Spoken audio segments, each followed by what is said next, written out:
right, guys, take two. So, happy Friday. Welcome to Hummingbirds Unlimited in Joliet. But today we're not in Joliet, even though this is our Friday live. I'm actually up north at our property in Wisconsin. And as you can see, my feeders, you can see part of my feeder setups over here. The Orioles have been coming, because I have jelly out here. You can just see that orange disc up there from our Hummingbirds Unlimited Oriole feeder that holds the oranges, the jelly, and the nectar. So I get the hummingbirds and Orioles kind of go into that same feeder, which is kind of really fun. But we've been having a lot of that action. We've also been seeing a lot of goldfinches, and I have my nesting ball out because they're starting to make way for their nesting season, being they nest way later in the season. Almost, when everyone else is almost nearly done nesting season, they're starting theirs. So pretty fun time, seeing a lot of babies. We have a juvenile red-bellied woodpecker that's being fed on two trees, large trees right behind me. So that has been quite fun to watch too, as mom or dad comes to the feeders, grabs either something off the tray or hits that seed cylinder that's out there, and then brings it up to the baby. Really, really fun to watch.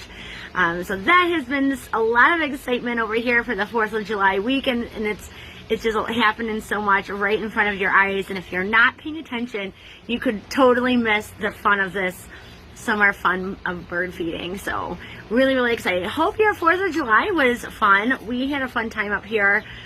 So we went to a local parade and then did the carnival and fireworks. It was such a fun time. I hope you all had a fun time as well. Anyway, let's get down to it because we have some topics I want to cover today. We've been hearing a lot about our hummingbirds, and I promise, I will answer those tough questions for you. Where are the hummingbirds? What's going on with them?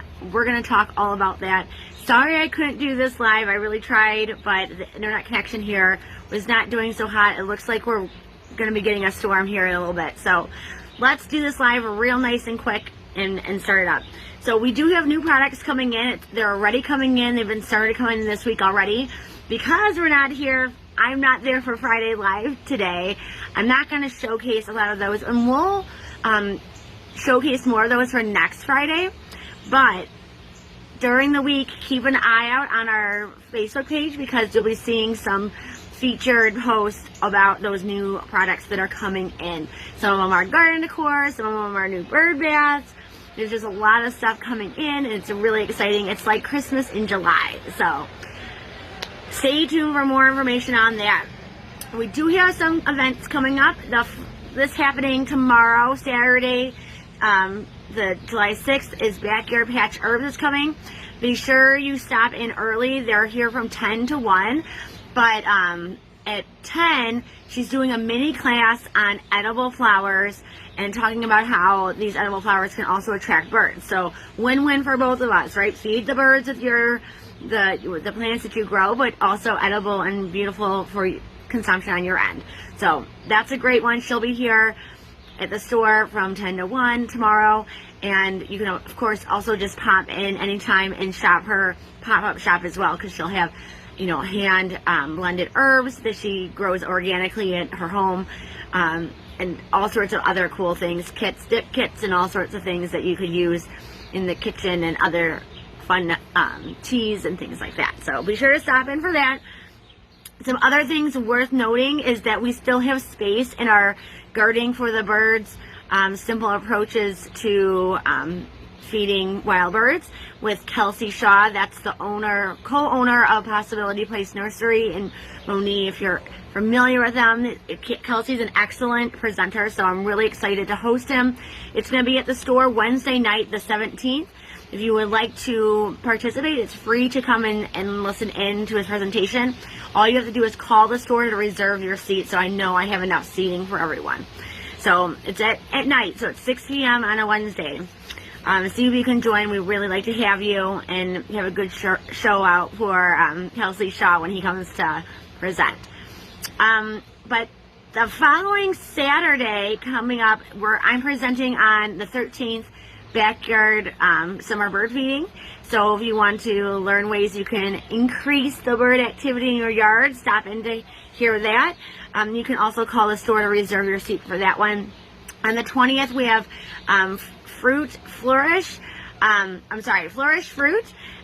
They're a company that's minority women owned, and they're going to be doing a pop-up with samples and all sorts of goodies. Not only are they bringing their pressed juices and things like that, but they have some other goodies in store too. So definitely stop in there.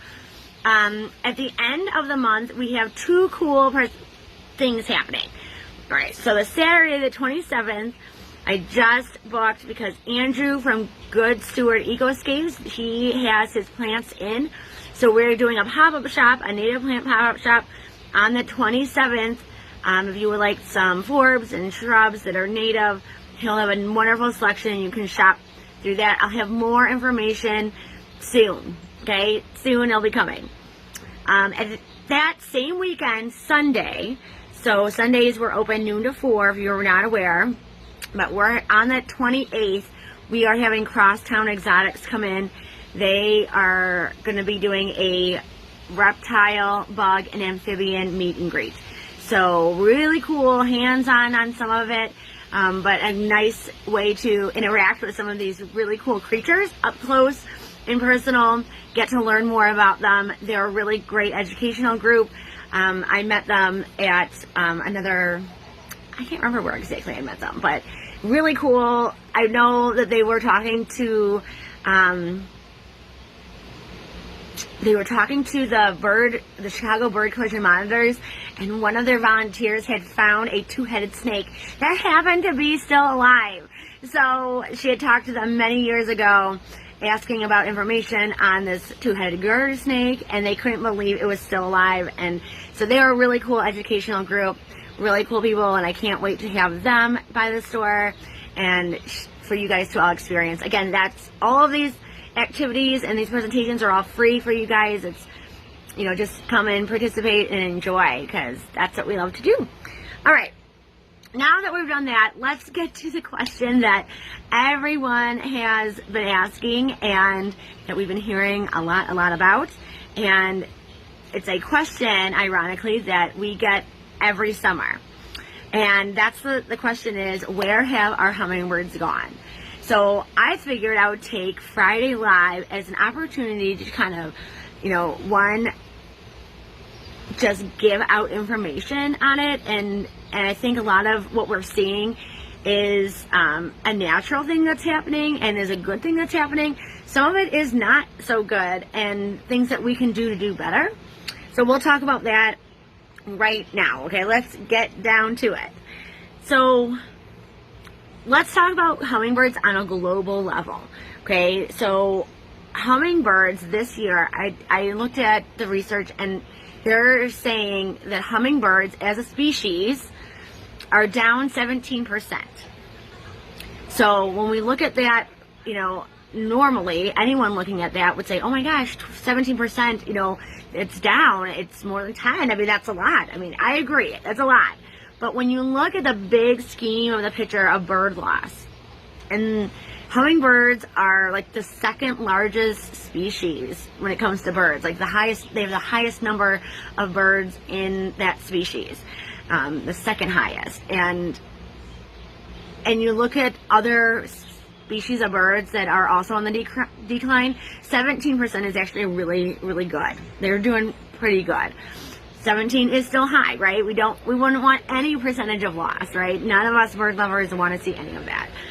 But, you know, 17% is there, and it's still not too bad. So I don't want to like freak you guys out thinking 17%, they're down, it's super bad. It is bad, right? The bird loss numbers are bad, and we don't want to see any of that. But in the big grand scheme of things, it's not as bad as it is with some other species. Now, the major contributor of that decrease is habitat loss. That is number one. Now, there are other things that cause it, right? There are tragedy, there are things that are natural causes that can cause bird numbers to decline. Big ones include climate change, right? So when hummingbirds come up too early and because it's warm where they are, and they're signaling that it's time to migrate, and they migrate up here, but our area is not ready for them in the means of having flowers or insects available for them to eat and consume. That can be a problem, right? That can mean numbers lost, right? So climate change can be a big one.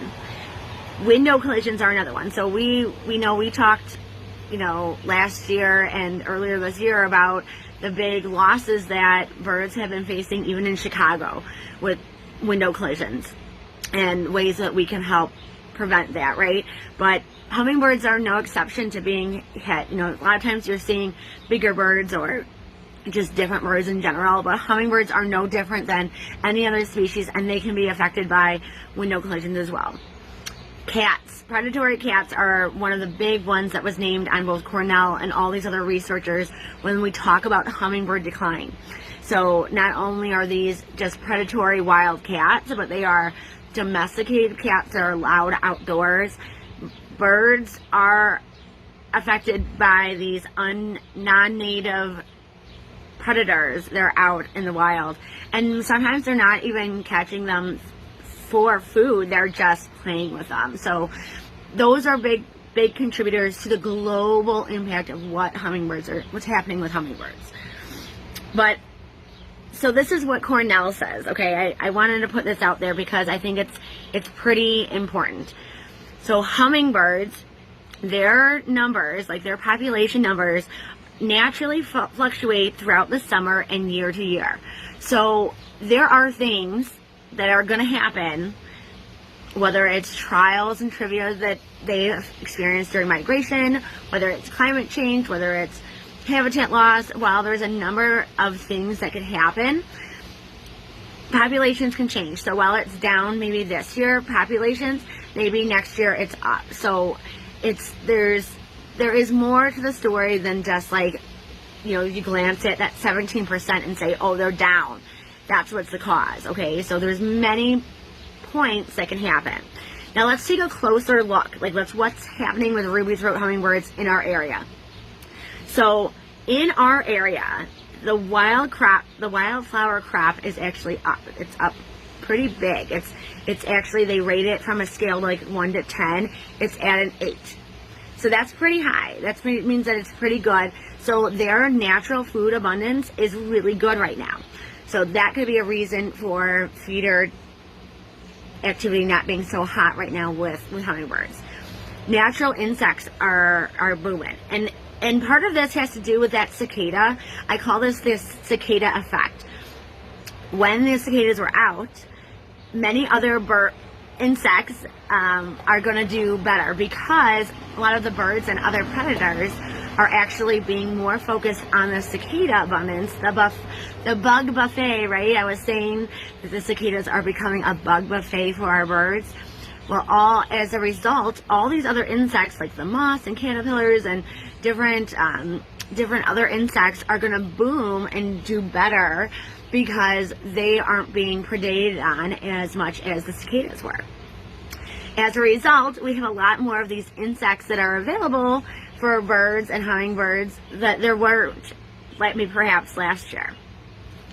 So that has to play with it. Abundance of natural food, good thing that's happening that can cause a decrease in feeder activity. Another good thing that can happen that we want to hear more about is nesting season. So this time of year, late June, early July, we kind of panic over a low or not as great intensity in our feeders as we did maybe in the spring during the beginning of spring migration. Or better yet, we panic because we think, oh my gosh, it's summer now, where are all my birds?